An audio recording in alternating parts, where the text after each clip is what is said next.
Hello everyone, I am Jenna Ryan. Welcome to Self Love You. I'm just hopping on here to do this quick video. I had a couple of minutes and I had a couple of thoughts and I decided to share them with you.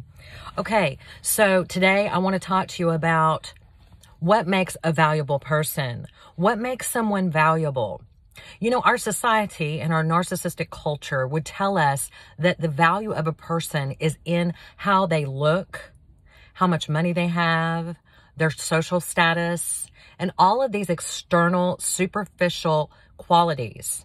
That's what society would tell us. And if you're someone who has difficulty with self-love, you may tend to look to other people to fill that spot in you.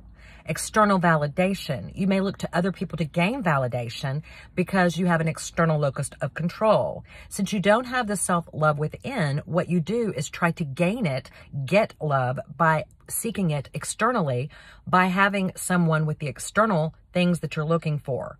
And when you go about your day, you're looking for someone to love, you're looking for someone who only you don't realize you're missing on so many qualities. And you're actually doing yourself a disservice, not realizing that the person that you are interested in has none of the qualities that make them valuable. Because the value of a person is not in how they look. It's not in how many muscles they have. It's not in how flat their tummy is or how many squats they can do. It's not in how good they hold a yoga pose. It's not in how big their bank account is. It's not in any of those things. Those are, they're extra things, but they don't make a person valuable. They don't nourish you at the end of the day. If you're trying to get your nourishment by impressing others at your capability to attract a certain level of mate, which society would say, okay, they're good enough, you're good enough, you're finally going to get that stamp of approval, you're finally good enough, you got all that, white picket fence and everything you've been looking for. However, you're not looking at the real reasons that someone is valuable. And the real reasons that someone is valuable is their capacity for relationship, their capacity to meet your needs, your true emotional needs, those deep needs, those needs to feel seen, heard, and understood.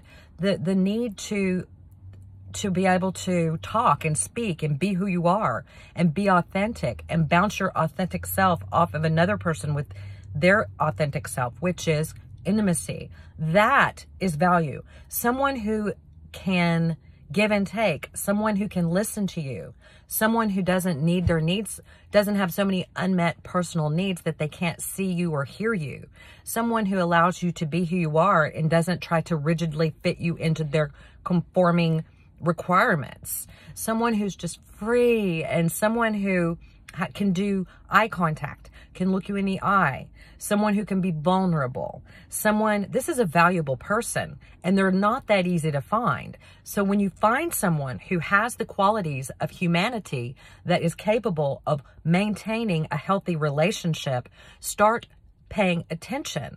I think what happens along the way, if you've gone through any trauma as a child or any kind of, if you're stuck in any kind of repetition compulsion with the narcissism, is that you're going after people that don't have the qualities that you need, that can succeed, that can help you to have a successful relationship.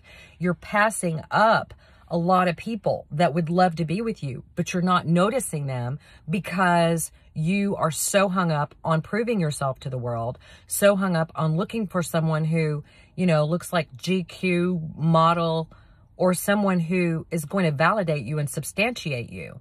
When really you've got to get that you have to validate yourself and know that you're worthy. And then you will end up opening the door to love, to people that are good for you, that can actually do some good for you, because you will grow as a person if you have people around you that are capable of, letting you be who you are, and who are capable of meeting your emotional needs, and are capable of building you up, and capable of being vulnerable, and all of those things. And you're not living in a plastic world of muscles and nothing, or big boobs.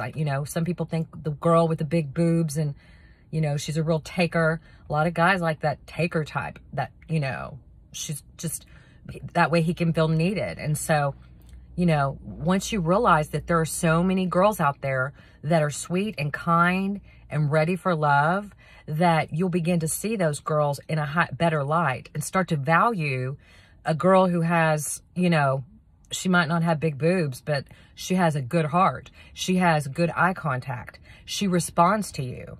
When you talk, you can tell she's listening. She has open body language. She is, she's free. She's not uptight. She's loving. She's giving. And she's not trying to take from you. Learn how to let those kinds of people in. Learn to let love in, because there, you know, a lot of times we end up going for the same kind of person, that plastic person that we think that's going to make us validate us. We go after that person, and we don't let other people have a chance to come in. And so we're just we're walking past so many good opportunities that are right in front of your face. And a lot of us are, you know, we have a fear of intimacy, and that fear of intimacy causes us to choose these people that are never going to give us what we need. Those of us who feel like, at the end of the day, if someone really got to know me, they would not love me and they would abandon me. So what we do is end up chasing or being more interested in people who will never get close to us. So it's also, you know, like a subconscious process of seeking people who will never love you because you don't feel lovable. So give yourself a little chance, give yourself time, give yourself the luxury of being around people that you're around, not because of this and that and all the stupid stuff that's so superficial, but someone who actually responds to you in a timely manner, who is compassionate, who has empathy, who listens to you, who lets you talk, who builds you up, who believes in you, who is not trying to take from you, but actually has something to give. Give those people in your life a chance today. No time to waste. If someone is the best looking man on the planet with millions of dollars, and they cannot allow you to speak and listen to you and respond to you, you'll know it when you see it. If that's the case, you need to let them go. You guys, I just ate some chips. So anyway, if that happens to you, you just need to let them go. And you just need to, I mean, I would, like if a guy were, you know, I don't care who he is, if he just calls me bragging about how great he is and bragging at all. Bragging is a sign that that person cannot, that person is just blah, blah, blah, and going to build themselves up at your expense, and you want to watch out for that person. And so, I don't know. Did I make my point today? Okay. I hope I did. And until next time, this is Jenna Ryan. I will talk to you soon. You guys, if you're interested in the coaching call, I've got selfloveyou.net. I'm building that website. You can watch my progress every day. But what I'm doing is a coaching call on Fridays. I'm doing group coaching on Wednesdays and individual sessions on Mondays. That's kind of what it's boiling down to. So if you're interested in any of those, email me, selfloveyounonline@gmail.com. We will get you set up. Until next time, I will talk to you soon.